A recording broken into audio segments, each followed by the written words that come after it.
It's all about the NDC Youth Manifesto. We will create the jobs that you young people have been waiting for. For all university entrants into level 100, you are not paying academic fees. Now, he said he's going to train 1 million Ghanaians in coding. And training 1 million young Ghanaians in coding. Hey! He also talked about reduction of data costs and free Wi-Fi. We will work with the telecom companies to reduce data costs and deploy free Wi-Fi in all our schools and selected public places. He also said that he was going to abolish betting tax. Some of the obnoxious taxes that have been imposed will be scrapped, including the e-levy, the betting tax, emissions. He also shed more light on the 24-hour economy. A 24-hour economy will enable one job to be shared across 3 shifts.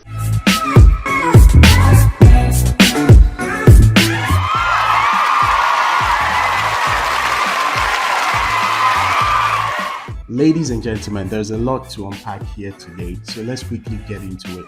It's all about the NDC Youth Manifesto. Yes, the NDC party with their leaders, John Mahama and Professor J. Nana. They launched their manifesto, which was youth-focused. Yes, it was all about the youth. They launched it at UPSA. So they are quickly going to break down the most important points of the manifesto, because you should be interested, especially if you're young, to make your decision whether to go for MPP, NDC, or Freedom as Independent, or Alan Chemantin with the butterfly. So this is NDC's own. So we are getting into it. There's a lot to unpack. So I'll do some reading whilst we talk. Now, one of the key points is, he said, we will create the jobs that young people have been waiting for. And when the jobs are created, no one will be left behind. A 24-hour economy will enable one job to be shared across 3 shifts and employ 3 persons, providing job opportunities for 3 workers instead of 1. Essential components of the public sector's 24-hour service, that is for the public sector, would include a 24-hour ports and harbour, 24-hour customs service, 24-hour banking service, 24-hour vehicle licensing service, and 24-hour passport services, amongst others.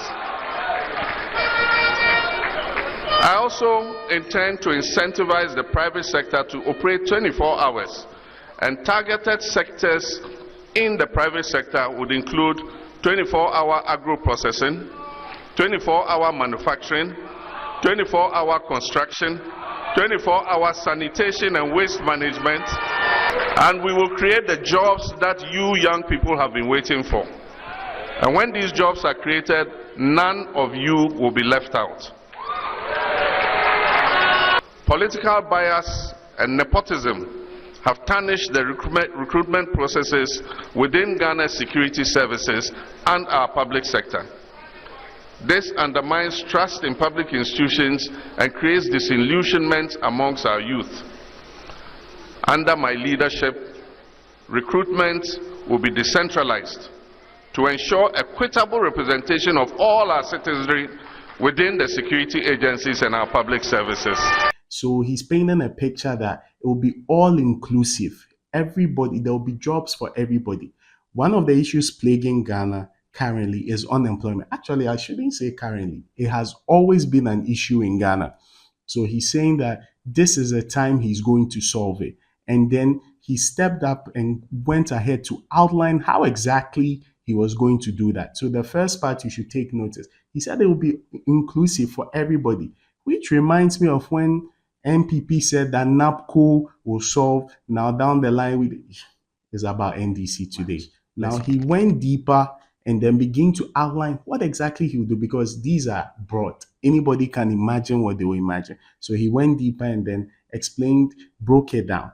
Now the first one is that President John Mahama is simply promising that, 1, for all university entrants into level 100, you are not paying academic fees. Yes. So basically he's saying that if you finished free SHS, the first year of your uni, if you go to a public university, you won't pay any school fees. Now, I saw one MPP communicator come out and on this, and he said that how about level 200 to 400? Isn't he thinking of that? And it shocked me because I'm also wondering, but how about free SHS, which we all love, and is some way somehow we've all benefited from it? Have they also considered that those people would need to go to uni who will pay their fees there? So if anything, this is a laudable idea that for your first year, you shouldn't think about your school fees. By that time, that first year, you would have understood the system in the university, even how to gain scholarships and access to funding, or how to work or what to do to get your school fees. You understand? Now, there's a lot to say, so let's continue. Now, he said he's going to train 1 million Ghanaians in coding. We envision a future where every young Ghanaian has the opportunity to thrive in the digital age. And that is why we are committed to supporting digital startups and incubation hubs and training 1 million young Ghanaians in coding. So it's all about Code Mickey. Anyway, that's by the way. So he said that 1 million students will be trained in coding. Hey! Let me continue. Now, when he said that, Dr. Baumia has also been talking about the same thing, that they were going to train people in coding. And it's been a banter here or there, here and there, that who brought it? Whose idea was it? Who is stealing whose idea? And John Mahama is saying that. And if you want to know who has plagiarized who, go to the NDC 2020 manifesto and look at page 88, and you see the Million Coders program there. If you check the NDC manifesto in the year 2020, they captured that they were going to train people in coding. So had he won, he would have already started. But now that he didn't win, this year he's bringing it back in his manifesto. Hopefully he wins, and in 2025 he implements these things. He also talked about reduction of data costs and free Wi-Fi in schools, universities, and other schools. We will work with the telecom companies to reduce data costs and deploy free Wi-Fi in all our schools and selected public places. Basically, people have been talking about data. For some time ago, Dictor and I talked about it, that in our week in review, where we said that in Nigeria, the equivalent of getting 100 gigabytes of data is 100 cedis. But then here in Ghana, the equivalent getting 100 gigabytes of data is billions of cedis. Yes. So John Dramani Mahama said that he's going to touch on that. He's going to work on that and make sure that the cost of data, and if, like I'm saying, on paper, for something that has to do with the youth, things about the youth will address, because the youth care about things like data. You understand? They care about things like free Wi-Fi. So he captured that too. He also said that he was going to abolish betting tax. You can also be assured that, as we have promised, some of the obnoxious taxes that have been imposed on our people and have become a heavy tax burden will be scrapped, including the e-levy, the betting tax, emissions, and other taxes. For somebody who has never bet before, I can't speak much on that, but then I know it made a lot of people happy. Like I was saying earlier, Code Mickey was going all around talking to news stations and other things, that he felt this is what the young boys were doing, so they shouldn't get taxed on it. But then the government went ahead to tax it. So John Mahama is also saying that when he comes, he will abolish it, as he doesn't believe in it. And he even spoke pidgin. He says, boys, they suffer. So this be what then they do. So, hey, Charlie, Youth Manifesto, the Nkrofonati, I see you. Okay, let's continue. Now, he also talked about the fact that he was going to abolish e-levy. There I am interested, because this e-levy has been touching me, when I'm sending money. When you're sending some amounts of money, like pains, you would rather pick a car or transfer via bank if the person doesn't have a bank account. Sometimes it is more feasible to pick a car and go all the way to where the person is. So John Mahama is saying that he will abolish e-levy, which we are interested in. Will he do it is the question, because I'm telling you, 2016, the things I heard from the MPP party that they haven't done. So now I'm a bit skeptical. are more moving towards, if you tell us, after you've told us 1 million jobs and this and that, tell us how exactly are you going to do? Where is the money going to come from? Okay, if you abolish the betting tax, what money will you like the income we were earning from there? How will you recoup that money now that Ghana is practically broke? What are some of the measures you put in place to earn those amounts? I'm interested in going deeper than the manifesto, but like I said, we are only unpacking. It's not about me. It's not about I don't care, which airs on Fridays. Okay. Now, continuing the story, he also shed more light on the 24-hour economy, which is the main part of his manifesto. Like, that's the standout thing. He's saying that he's going to cause a 24-hour economy. He's going to enforce it, where he will support businesses, and then these businesses will end up employing more people because they have funding, first of all, and then they have a ready market for goods. So it can solve the issue of unemployment. A 24-hour economy will enable one job to be shared across 3 shifts and employ 3 persons, providing job opportunities for 3 workers instead of 1. Essential components of the public sector's 24-hour service, that is for the public sector, would include a 24-hour port and harbour, 24-hour customs service, 24-hour banking service, 24-hour vehicle licensing service, and 24-hour passport services, amongst others. I also intend to incentivize the private sector to operate 24 hours, and targeted sectors in the private sector would include 24-hour agro-processing, 24-hour manufacturing, 24-hour construction, 24-hour sanitation and waste management. So there are 2 sides. Is helping business people to do startups. He talked about digitization and digital startups and other startups. But there is also already existing companies which he believes that if they are funded, they can employ more people when they do a 24-hour production or 24-hour output. You understand? Additionally, we will invest the equivalent of $3 billion in collaboration with the private sector to build a vibrant technology and fintech industry that will create jobs and boost economic growth in Ghana. Where is he going to get that money? I'm really interested. I'm fascinated by the manifesto, but then there are questions we need to ask. Where is he going to get the money? Because you said 3 billion. Now show us where. From where would that 3 billion come?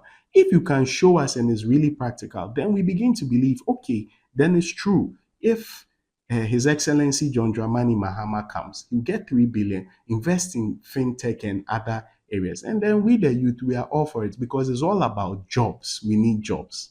Yes. So that's basically a summary of what went on. Now, there were 2 parts of the manifesto launch.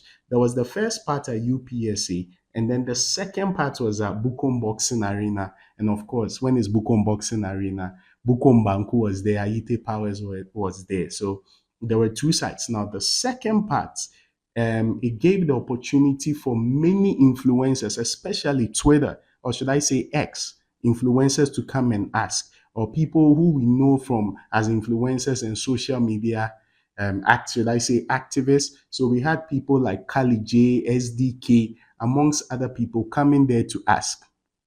Now, after the videos of Kali J emerged, Kali J had already been in a banter with Sheldon concerning the fact that he said Sheldon had been paid by MPP, and because of that, he was speaking for MPP.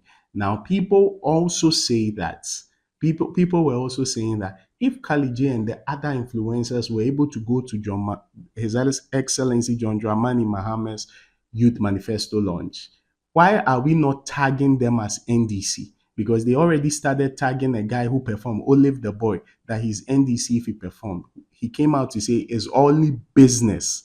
Just like the likes of King Paluta performed at the MPP launch and other things. He also came to perform, and it's all about business. If you call him, he'll come. So back to the Sheldon story. So people were saying that other influencers were allowed to be there and they are not being tagged NDC?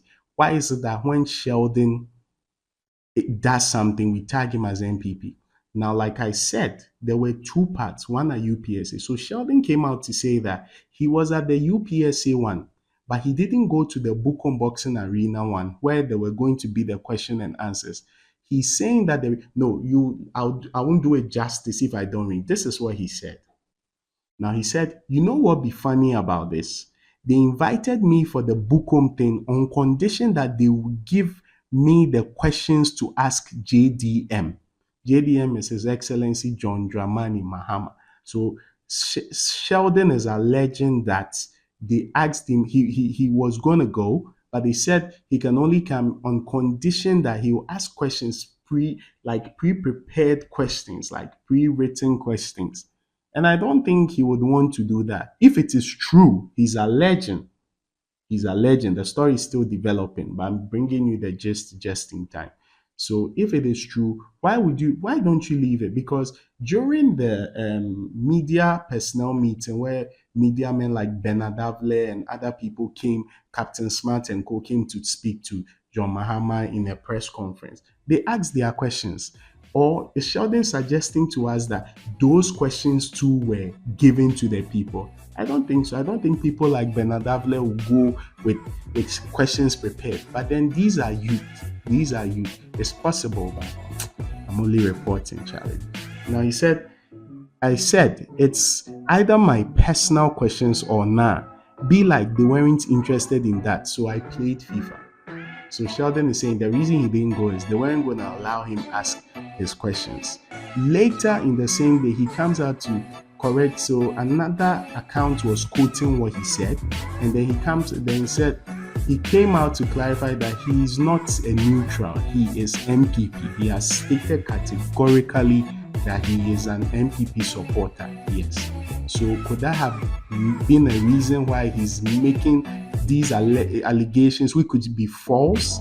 Or the other angle is, could he be making these allegations because he supports MPP? So when he saw the rots in the whole system, he decided to voice out.